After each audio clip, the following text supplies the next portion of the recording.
Okay. So that's why we see a lot of educated black people, but they have white minds. Yeah, right. Their concept is still of the Okay. European. Yeah. Absolutely. See, it's a there are exceptions to every rule. Mm. I consider myself an exception to the rule.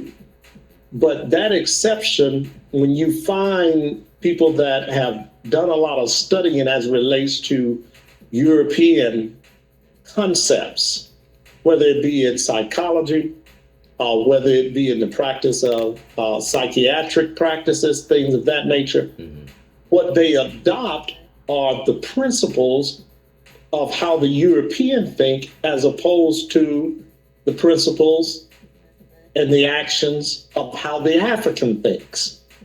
So you're dealing with a whole different social dynamic concerning being able to fit in, and then having to also, Brother Ron, deal with the fact that we still have not fully been accepted in this society. We've been systematically rooted out of this society, and because of that, it has caused all type of dramatic events to still be taking place within our community. Police brutality is one. Yeah. Since 2015, 2016, stats say that there are more African American children that commit suicide between the ages of 5 and 11 than Europeans. Yeah, look at the trauma that our kids. I saw a officer. I think it was maybe 3 of them, children, Yes, 10, 9, 8, with their hands up. absolutely. Absolutely. Yeah, it's sickening. And let me, like I said, if when you look at Ron, I'm gonna give you just a few things in the shaping of this country. Okay, Dr. Benjamin Rush, who was a signer of the Declaration of Independence. He was also the Surgeon General of the Continental Army prior to the actual formation of what we know now as the United States. He said that the slave, what he noticed coming out of the Revolutionary War, said that the slave person suffered from erratic outbursts, suffered from crying spells, and suffered from what we know now as a state of depression. He also said they suffered from a disease called nigritude. What? Nigritude is a desire by blacks to become white. Now listen to this. There was a lot of mental issues going on, but this is what one of the signers of the Declaration of Independence said about black people. He said, "What we are noticing is a change." Now, whether he was actually noticing behavioral change, that stands in question. But the fact remains that he himself gives a disease or names a disease. He calls the disease nigritude, and he says the symptom of the disease of this mental lapse as it relates to the person who was enslaved is that their desire now is to become white. And you see it especially in our women with the blonde hair and the weave and And that is a form of mental. See, that is a mental illness within itself. Have you ever heard of you ever heard of Stockholm syndrome? yes, yeah, I heard. Okay. So Stockholm syndrome is when captured hostages actually agrees with their captors or abusers. Okay. It's when those that are captured takes the side of those who are their captors. Wow. It is a very powerful mental sickness. And what has happened to Black people in general, I say this, that there's no Black person alive today that doesn't suffer from some form of mental illness. You We have Black every day agreeing with their oppression, right. agreeing with the oppressor as it relates to their oppression. We have Black people every day that don't see anything wrong with the justice system, don't see anything wrong with the penal system, will even question the education system as it relates to being systematically racist. So we have Black people every day that agree with their oppressors and would say that we as Blacks have come a long way. We're doing much better. We're not where we were. That is the mind of someone that's suffering from Stockholm syndrome. Right. The deception is the trinkets, the materialistic things, and Absolutely, absolutely. Now, let me give you some more history. There was a doctor named Samuel Cartwright. He's a doctor in Louisiana. In the South, in particular, Brother Ron, the slaves and the enslaved people that were freed suffered from more mental sicknesses than any other group of African people at that particular time. He diagnoses the Africans as suffering from a word that's called drapetomania. And what that means is, it means that a slave, when he gets excited, he would run away from the plantation or he would flee from the plantation. Now, notice the words that he used. Is when the slave gets excited or gets so overwhelmed, listen at the psychology that this doctor applies to a slave that is being oppressed, that is being dehumanized, that is being treated like no better than a field animal. He says when he gets excited, he flees or runs away. And he called that a disease. The symptom of being excited causes the slave to run away or to flee. And then he had another disease called dysaphasia Ethiopia. And that disease was the state of Black dullness or laziness, Brother Ron. Now, what he said the cure was for that laziness and dullness, that Black dullness, notice it has the word Ethiopia in it. yeah. Dysaphasia Ethiopia. Now, he suggests that in order to cure the symptom, what the slave owner should do was beat the slave mercilessly. Beat him until that disease left. That was his cure. Whoa. And that's what we do to each other. That's what we do to each other, and we still suffer from those type of mental issues even today.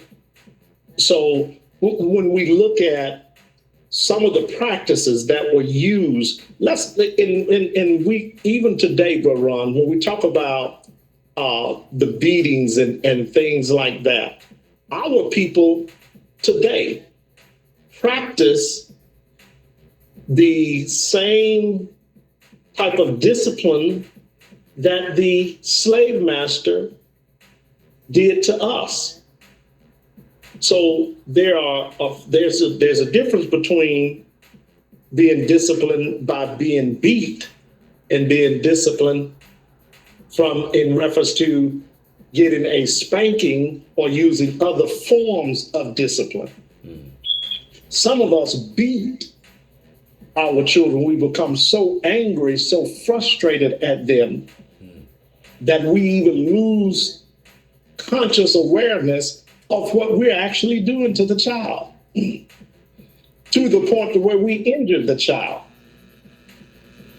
So we're practicing the same methods that was used in our oppression in order to try to correct something now. Do as I say and not as I do.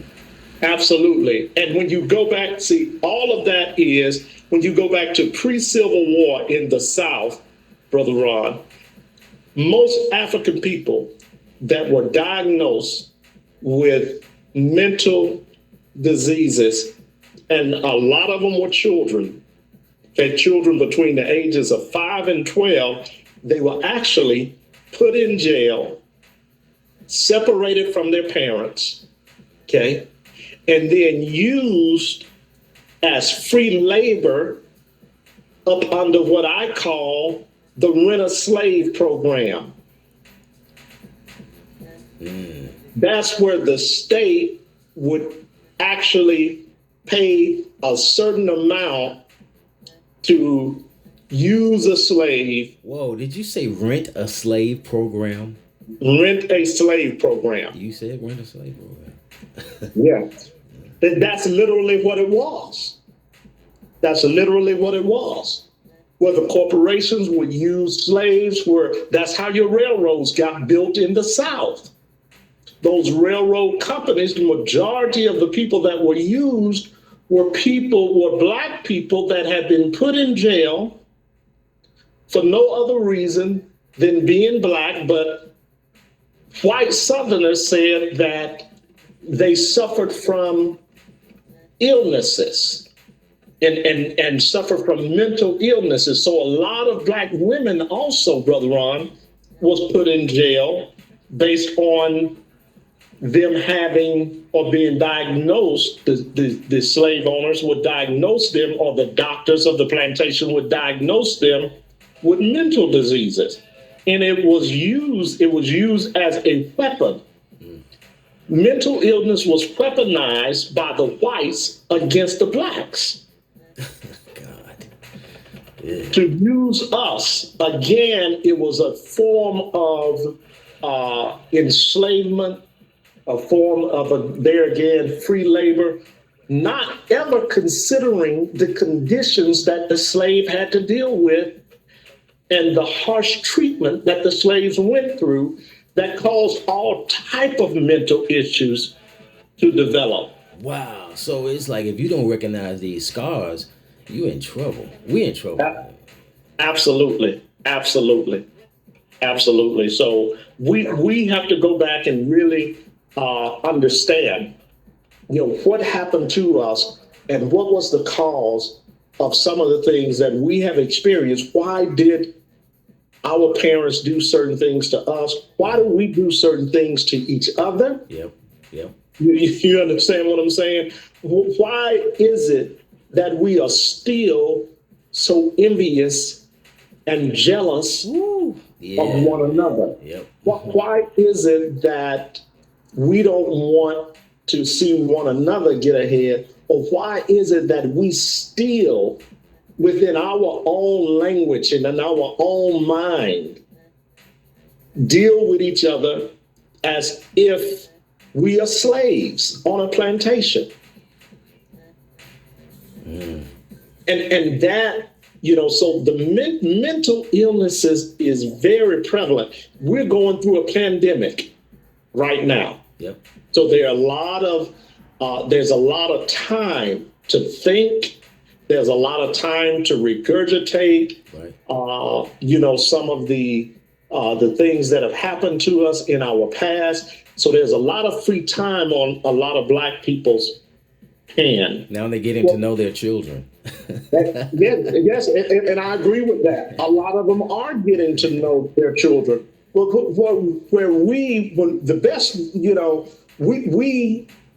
This time now could be used to heal some of those mental problems and issues and some of those things that we suffer from by way of, the byproduct being slavery. Really, we still carry some of that inherent generational DNA that have trickle down from one generation to the next. And from a standpoint of our psychology, we have adopted some of those same practices, and we're suffering from some of the same illnesses related to the cause of what it is that we're experiencing. So in short, like I say, we have an opportunity now. And I tell people all the time, if you don't have an outlet, get you an outlet. Yours is drumming. You can do meditation, which I would highly recommend.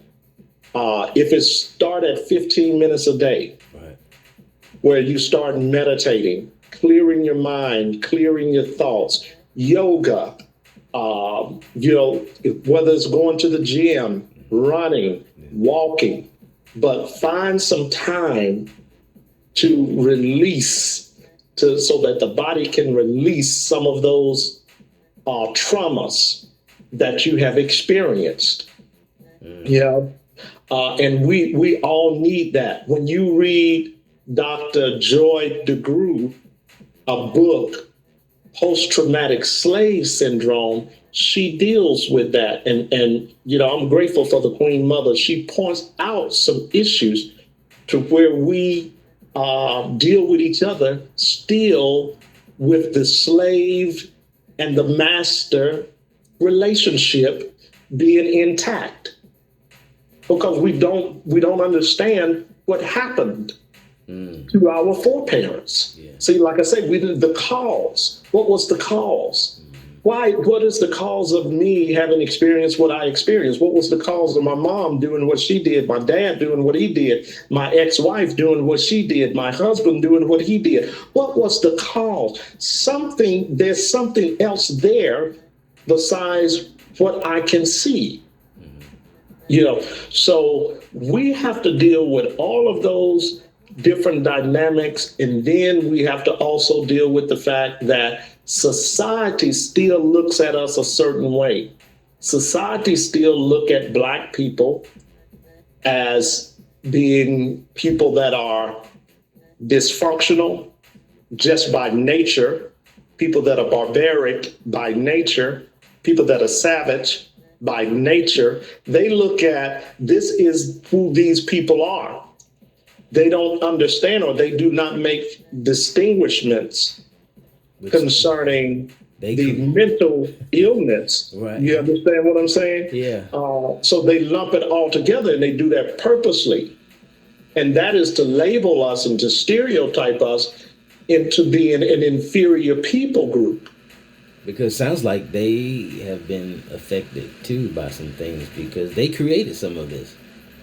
Absolutely. They created all of it. Yeah, I was trying to be nice. No, let's tell the truth about it. They created all of it.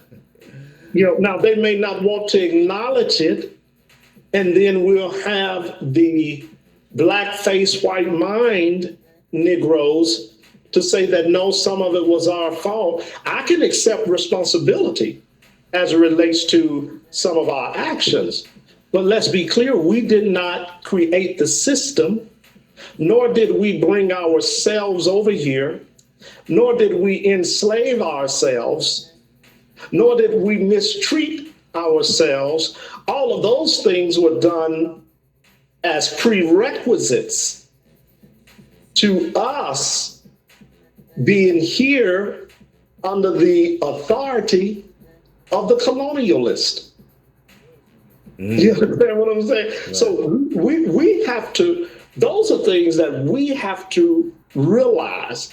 And just like I said, we're suffering through this pandemic, Brother Ron, when 4 million slaves were freed via the Emancipation Proclamation in 1865. Brother Ron, out of the 4 million, 250,000 of them died from smallpox, cholera, and what they call consumption, which was tuberculosis. See, we have been going through pandemics our whole existence in this country. We have been experiencing a pandemic which whites will never acknowledge. You're right. That's why this kind of stuff doesn't phase us. It's just another setback that we, been through before. It's another traumatic experience. Now, let me say this, Rob. That within itself, what you just said, is a form. I'm going to show you this of mental sickness that we suffer from. When we say that this doesn't bother me, I'm used to this, that means that you have conditioned your mind to accept harsh treatment in this society. Now, guess what that produces? Whenever you condition your mind to have to accept and to get used to being treated any kind of way, that produces the body to go into a state of shock, which we call stress. And then stress produces strokes, heart attacks, hypertension, high cholesterol, obesity. Follow what I'm saying. Just because we feel that we have to accept this is the way we are, and this is the way we are treated. This is how the society reacts to us. And we just have to work harder than everybody else. We just have to accept some things that are not going to ever change. No, that's a lie. You cannot continue to operate under those type of pretenses and think that something is going to change for you. It is not going to change unless we change it. So we got to come out of that mental sickness of thinking that this is just the way it is. No, we need to change our dynamic of thinking, and that mental sickness we have to deal with. But that's why I said initially when we started the conversation, all of us suffer from mental sickness in some form or in some variation. And to somewhat heal it is to engage in meditation. Yes, those are definitely tools. Turn all your mobile devices off. Absolutely. Yes. It's a form of being able to not only relax your mind, but to relax your body. You're not going to believe this. Even that's a struggle. I tried to do it. Just to do it. It sounds simple, but it's just, not saying that it can't be done, but just, I tried it a couple of times. And it was great. I felt great. But the process of doing it, yes, was the hardest part. I just started. It is the hardest part. Why? Because our minds now are being programmed, Brother Ron, to devices. Yeah. Our mind is being programmed to technology. See, we're still the subjects in this game in this experiment called America. Don't ever forget that. You're still a subject. You're still that thing that is being studied and experimented on. Wow. So when we understand that all of the news medias are owned by European and a lot of them owned by Zionist Jews, when we understand that the wealth that is controlled by this country is controlled by those people that really do not have Black people's best interests in mind, we'll start to change how we act. So we are still in the game being programmed. That's why they've called the television show a TV program, because it is programming your mind. Right. It's programming your actions. Right. Okay? How you think. When you see how Black people, when they, and notice this, they will always portray the Black people that are what they have labeled from the early 1700s as barbarians, savages, hypersexual, hyperactive. Now, these are words that were used in the early 16th century, in the 1700s, Brother Ron, to describe the African people. So the media, it still goes about making those people who were labeled in the early 1700s as inferior. The media still promotes that by way of images. So they put Black people on the screen that fits those definitions of who they say Black people are. And then they lump all Black people into that category. That's why it does not matter if you have 4 doctorate degrees. Ask Dr. Henry Louis Gate. When the police stopped him in his own neighborhood and asked him, "What are you doing in this neighborhood?" Wow. You understand what I'm saying? Right. And then arrested him, and Obama had to have a beer gate, okay, with him and the police officer. But what it shows us is that it does not matter what level of education you have. It does not matter. Ask Tiger Woods whether or not you got a little bit of Asian in your blood. It does not matter whether you got Eurasian in your blood. Eurasian? I never heard of Eurasian. Eurasian, that's a form of European Asian. Right. So what we have to realize is we have been socially constructed to fit into a society, and this society have painted a certain picture about who we are as people, and they have portrayed that on the screen. That's why I have to go back to 1913, Brother Ron, the birth of the nation up under Woodrow Wilson. President Woodrow, first film made, now watch this, in the first film made, he orders it to be shown at the White House. They have in the birth of a nation, a Black man chasing a white woman through the railroad tracks, through the woods, rapes the white woman.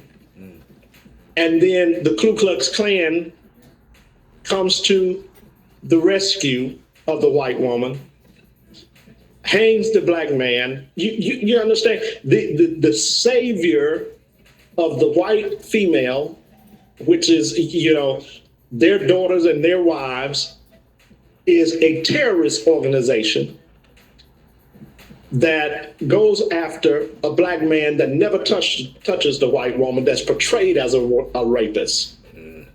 Okay, so what does propaganda do? They painted a picture of who we were, savage beast, and in those words are used in the film. You see what I'm saying? Hypersexual. He rapes somebody. See, what I'm showing you is that all of the psychosis that we suffer from are by way of what has been done to us over 3-4 centuries. And that is still being done to us in a different form. So whenever you have governmental slavery, it is just as worse. You're just not in physical bond. But I think it was Brother Carter G. Woodson that said in his book that, see, the bed, the seat of every being, every soul is the mind. And if you get the mind, then you enslave everything else that mind is associated with. Right. Okay, so we are dealing with that in a large quantity. Right now, Black men are attempting suicide more than their counterparts. That used to not be the thing. I think a lot of it is that's exactly right. Child support and what's going on down in the world with unarmed Black men being slayed. Yes, and at one time that was unheard of. Mm-hmm. So the misogynation of Black men have always been under attack. So when you look at the police brutality, when you look at the justice system, whereas it relates to black men, like you said, there are many different dynamics of that. There's the family court that has no sympathy for a black man that's trying his best to take care of his children, pay child support. Now, those black men out there that the society have called deadbeats, there again, I think we have to look at what's the cause. You have to look into the history of the man. See, but whatever society calls us, we repeat that about ourselves. Right. That's a mental sickness. Right. That's a mental sickness. See, that's part of the Stockholm syndrome. Okay, so I dare not repeat what society say about us. Right. It is like I'm quoting from Dick Gregory when he says it's not okay to go outside with your bra and panties on, but America is gonna persuade you anyway and is gonna call it a bikini. Absolutely. Absolutely. Engineering perception Beautiful. or something like that. Absolutely, it is. Perception is everything. Perception is reality, right? Yeah. That's what it said. So we have to take in account and understand what is happening to us, and why do we, as black people, feel the way that we feel? Why do we approach each other the way we approach each other? All of it is through systematic programming. Okay, so when we are tied to and inundated to 24 hours of news, social media never shuts down. When we will not pick up a book and read anything. Right. You understand what I'm saying? Right. We cannot expect our mental wellness to get better unless we start shutting some of these things off and cutting some of these things or limiting some of these things in our lives and finding that place of refuge, that place of serenity, that place of peace. We have to do it. Woo. What would you say to someone that says, "Oh, that doesn't mean anything. You need some money"? What is money gonna do? Well, money does nothing for a sick mind, but further impedes the mind that is sick. Well, you heard it, folks. I think sometimes when people say that's a way out, they don't want to, you know, think about what's being said. Don't want to let it sink in or manifest itself, or just get off the subject. You need money. We know we need money, but there's other things in the world too that matter. So I think. Yeah, people will throw